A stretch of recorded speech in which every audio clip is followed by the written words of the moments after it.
Hello, everybody. It's Dave Neal, stand-up comic and host of Bachelor Nation News with a Bachelor Clayton Eckert story to get to. I'm recording this very late at night in Florida. I'm traveling tomorrow morning. I was here for some work and play. Took my son to Disney World for the first time because I'm looking for new ways to bleed my finances dry. Holy hell, is that expensive. Okay, but let's get into this. Podcasters from the Bravo Docket expose what might be a new aspect to the Laura Owens story that has yet to be heard of so far. And this is why we love when fresh sets of eyeballs, especially smart eyeballs, lawyers, find the Laura Owens case and maybe discover new things. So I'm going to get into exactly what they discovered next. Plus, we've got a tinfoil hat theory, a theory that Laura began stalking Clayton actually in 2022. Again, just a theory, but I'm going to read what they say here. I'm going to read it live for you guys first time, and we'll see if it makes sense. First, let's go to the Bravo Docket. It is Ceci and Angela, I believe is their names, two attorneys breaking down reality TV legal disputes. We told them about this, this drama, months ago, and I know they do very good work here because they dug into it. They've spent a lot of time breaking it down. So anyone from my audience, if you haven't already, go check out the Bravo Docket to hear their thoughts on the matter. But in this specific clip, they address the baby bump that Laura was wearing in court and the odd sort of request she made when she asked the judge if she could show the baby to Clayton. Here's what they had to say. At the end, though, they're like wrapping it up and Laura stands up and she does the raise the hand feature on Zoom and says, "Your Honor, is it possible," and she's standing up slowly, "that I show Clayton that I actually am pregnant because he hasn't seen me?" She has a bump and the judge immediately is like, cuts her off and says no. And I noticed that she's wearing an interesting outfit in here. She's wearing what looks like a brown tank top, and then underneath it appears to be a nude color long sleeve shirt. I'm like, that is a really odd outfit. But I found what I believe to be the baby bump that she's wearing here, and it's $24.99 on Amazon. And it has the long sleeves. It seems to be the same skin tone. Now, to be fair, this isn't a prosthetic. This is a sort of what you would wear if your maternity loungewear. You found something that I don't think anyone else has found. And she's right. I don't think anyone else has covered this aspect of the case, which is interesting. Looking at the style choices for why someone would wear that odd, tone color shirt. I haven't seen this anywhere. This maternity shirt, mock neck, long sleeve bodysuit for pregnant photo shoot. It's just her outfit just doesn't make sense to me. Like, what else could that be? Why would you be wearing a nude long sleeve shirt underneath a tank top? I couldn't figure it out. By the way, this is why we love Bravo. The Bravo Docket ladies, they're essentially the fashion police. They're like, why would she wear that? There must be a reason why she's wearing that. It can't be that she just got bad style. And sure enough, there they are. And they found what might be the shirt, might not be, right there. That's what it is. Yes, you got it. You found it. I don't think anyone else that's researched this has found that. I'm impressed. It's like, holy cannoli. This is definitely it. This is it. Yeah. This is it. And that's why she's wearing that weird outfit. At the end. Yeah, I mean, and a lot of people said, well, maybe she had a prosthetic belly on, but it cut off in different spots, and she had to layer up to make it look like you couldn't tell where the belly ended and the body began. Who the hell knows? Of course, she then said she lost the baby, I guess, months before when she would have been showing, and the pregnant belly was like second to third trimester. She looked like she was about 8.5 months pregnant. No amount of burritos is going to make you bloat to that level. All right, so that's their story. Congrats on the Bravo Docket and again, look, yeah, when Megan Fox and I discovered the Fiverr logo on the ultrasound, that ultrasound had been used for 3 years at that point. That was a Greg Gillespie ultrasound.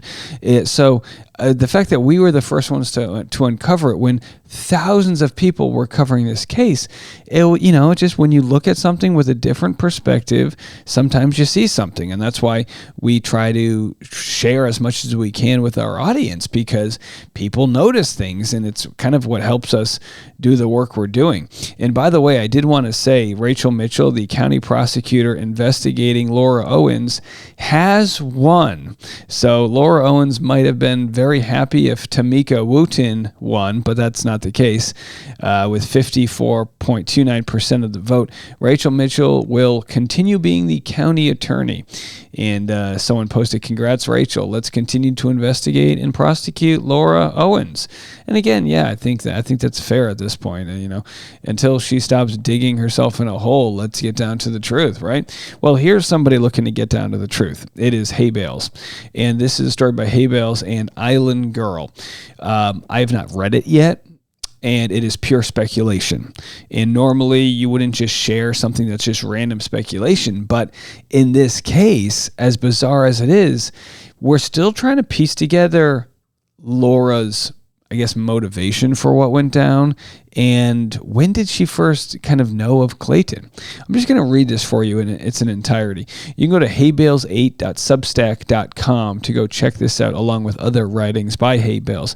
They put together all the best research and timelines, and but they do fantastic work. Just seriously, there's so many great people in the world that is looking into justice, and sometimes it takes people throwing ideas out there to see what the deal is. Again, just speculation.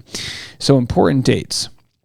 So it's called the tinfoil hat theory. Laura began stalking Clayton in 2022. Again, this is their theory.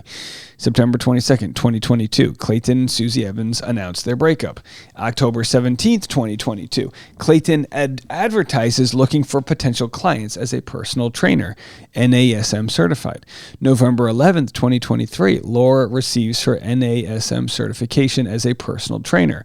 Laura has not mentioned this profession to Clayton in any of their correspondence that is publicly available. Some questions. Why would someone who can't drive, let alone to gym, due to supposed epilepsy, and who appears to not enjoy going out in public, choose to get certified in a profession that normally requires being in public at gyms? Why would someone who, by all appearances, pursues working professional white-collar jobs choose to go into a blue-collar, middle-class profession? Could it be to be able to meet someone as an equal? Why did Laura go through months of training to become a personal trainer but never actually use or advertise the certification? Maybe because her plan changed. The tinfoil hat theory. Oh boy, we love a good one here. Here we got the music. My tinfoil hat conspiracy is that Laura began stalking Clayton in 2022, and that her family was already living beyond their means. So Laura's mess is speeding up the eventual financial collapse of her entire family for ego, to avoid appearing as what they are, average middle-class people like all of us. In the fall of 2022, Clayton's breakup was known, and he began advertising as a personal trainer. 1 year later, Laura receives her certification in personal training, which is commonly a 12-month course, online like her other schooling. I think Laura planned to get certified and begin working at the same places as Clayton with the intention of dating him. She couldn't just hire him as a personal trainer because he would refuse to date a client. She needed to be an equal. Now, I'm not... Again, just as a critical eye, this is a stretch so far, but I love it. I love it. We're stretching. Get it stretched out. You got to stretch out here. But this is a stretch so far, but it's interesting. Here is where she effed up. Due to stalking him long term, she spotted when he announced he was a real estate agent. Instead of staying on course, she did a crash course in real estate investing so she could try to impress Clayton. Laura and her mom created an LLC for real estate investing just 8 days before contacting Clayton on LinkedIn. She made a fake PDF of an investment money market account with a small fortune in it. Notice her sworn testimony regarding the account. She didn't want to mention the exact balance, likely due to it being grossly smaller. No, and by the way, I don't know if that's confirmed that it's a fake PDF of her money market account. I'm not sure. If Laura had that much money in a money market account, why would they need the high interest rate loan on her parents' hacienda just to get around $150K? I think Laura faked the letter from the hard money lender in the money market account. I think she used it as a ruse to get to know Clayton while pretending to be successful, accomplished, and from a rich family. See the loan Laura's parents took out on the hacienda. That required Laura's sister and brother-in-law to co-sign due to the high risk, which comes with an usurious interest rate. I don't even know what that means. It's above my pay grade. So anyway, so this is the money market account. So they're saying that this is fake. I've never even seen this before. It's a balance of $400. It's basically about $500,000 in a money market checking account. I don't know why you would have that much money. I mean, you would never have that much money in the account other than if you were going to buy something and needed a hefty deposit for whatever you're buying. But that's very interesting. So let's continue. Once Laura had Clayton showing her the respect she believes she's owed, she sends the flirty texts and photos. Despite Clayton being a high testosterone male, he's been careful about partners. Laura lulled him into a false complacency. He believed she was a high net worth individual that wouldn't try trapping him. She says all the right things, and he's high, so he thinks they'll just have a respectful, fun night of fooling around. She comes over, they fool around. At one point, he admits he asked to put his member inside her. Laura, wanting to keep stringing him along, won't give up sex on the first date. She gives him a couple blowies, and Laura likely thinks she's in. Which, by the way, this is where it gets interesting, because if she really wanted to trap him, she probably would have sex with him. But again, maybe she thought, maybe she was trying to play hard to get. Like I said, I don't know. There's so many hypotheticals here. They meet the next day. Laura is on top of the world. She changed up her plan on the fly, and it worked. Clayton, feeling remorseful, tries to let her down gently. This is when she gets that blank look on her face.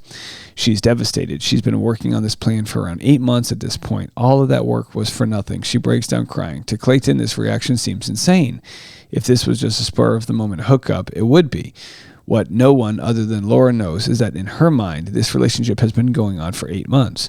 Her reaction makes sense if you look at what she put in to make this relationship happen. Clayton remains firm. They will never fool around again. Laura isn't a quitter. She learned with Matt, Mike, Greg, and who knows how many others that there are ways to try and force a man into a relationship against his will. Excuse me, guys, I'm losing my voice. After all, she and Clayton are perfect for one another in her mind. This was when she begins the threats. She'll call his broker, report him to the state real estate board, and claim she's pregnant from pre-cum from his member rubbing against the outside of her. It's all she's got since they didn't have intercourse. Laura's playbook doesn't work. She goes anonymously to the tabloids. That doesn't work. She doesn't understand that her constant abuse and harassment has been too hurtful for Clayton to ever trust her. Same thing happened with Greg. Mike was brought back into it, and things like the fake radio contract and Laura buying him the expensive watch, which was a fake, in which she was scared about her parents finding out about because all her money comes from them. They would have questioned where the money came from because she didn't have access to $9,000, which lends credence to her not having a $500,000 money market account a few years later. Laura likely went to her mother at this point. Her parents gave her $5,000 for the lawyer she hired to help with Clayton.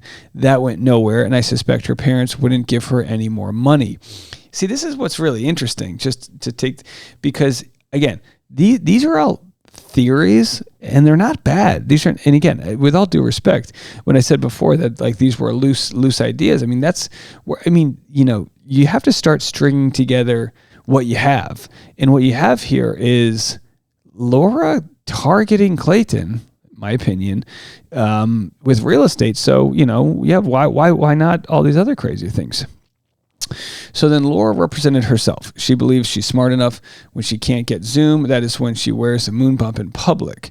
She later wears it on Zoom. Laura is under pressure, so she's making more fake documents and giving different people different stories. She has no end game.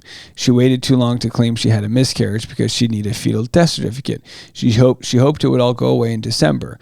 While unaware, she'd done too much damage. She abused too many people. To top it off, she made a false accusation against a nice guy that could have been a brother, son, etc. Her parents had to come up with money from more lawyers while grasping. Laura got herself in a mess. Exposing her for being a broke young woman living at home would be too much for her mother to handle. When the lawyers were unable to help her out while saving her reputation due to ethics, they needed a lawyer that wouldn't think twice about being a bull in a china shop. That problem was Gingras wasn't going to be cheap. This is when they took out another loan on the hacienda, while borrowing more than it is worth. The risk is shown through the need of Laura's sister and brother-in-law needing to co-sign. High net worth individuals don't need 4 loan signers on a mortgage or borrow at interest rates higher than their investments pay. There is no estate planning reason to do this. Their family is just that strapped and needed money for living expenses and Gingras, tying up the finances. The Zillow estimate on the Owens property in Scottsdale is $1.4 million. In the past 2 years, they've taken out multiple loans on the house, totaling $1.8 million. This means that they are around $400,000 underwater. And then they explained when they got the HELOC loan, Sarah and her husband Christian are added to the house deed, power of attorney for house refinance, HELOC for $199,000. So they go back and forth. And again, I don't want to share any of the details, so why don't I do this? Let me pull this off to the side here because I want to read this, but I don't want to share with you guys. You can, this is on their site. You can go check it out. I just don't want to share the address. I got in enough trouble. So yeah, that's kind of where it ends up. I mean, it's interesting, but the idea that they've got multiple people co-signing this mortgage in their $400,000 underwater, if that is all to hire an attorney who's done very little to help their case, that's pretty crazy. Now, maybe they are wealthy, but yeah, why, if you're wealthy, would you be doing some of these predatory loans or loans that are, I don't know.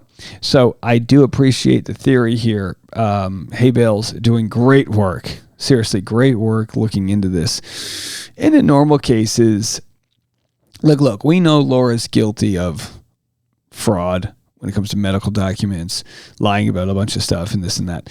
So I don't really have any sort of ethical issue with people looking into what is going on with the money when it comes to the bullying and harassment of these men. So, for some normal person, you'd be like, all right, give them some privacy. But in this case, it's like, no, she's used money to lure men around, whether it be Mike Maricini with a 6-figure radio gig. I don't even know with Greg Gillespie, but with Clayton, to $100,000 commissions. So, now we're kind of got to look into that and say, well, did she actually have the money? Because when she was like trying to sue me, she was kind of doing all that she was doing that, pro se, is that what it's called? Without a lawyer, and then she finally got a lawyer, but who knows if she even paid for it, who knows what the deal was there. They were clearly, working on the cheap. But anyway, let me know what you guys think. Interesting one. That's going to do it for me today. But welcome to the family. Bravo, Docket. You, I guess, are now part of the cult, the crazy cult of people. I say that, I'm joking. But all right, folks, have a good one. I initially talked about this on today's Rush Hour podcast this morning. If you want to go listen to that, we got all the other entertainment and podcast news over there. We'll talk to you later. Have a good one. Bye.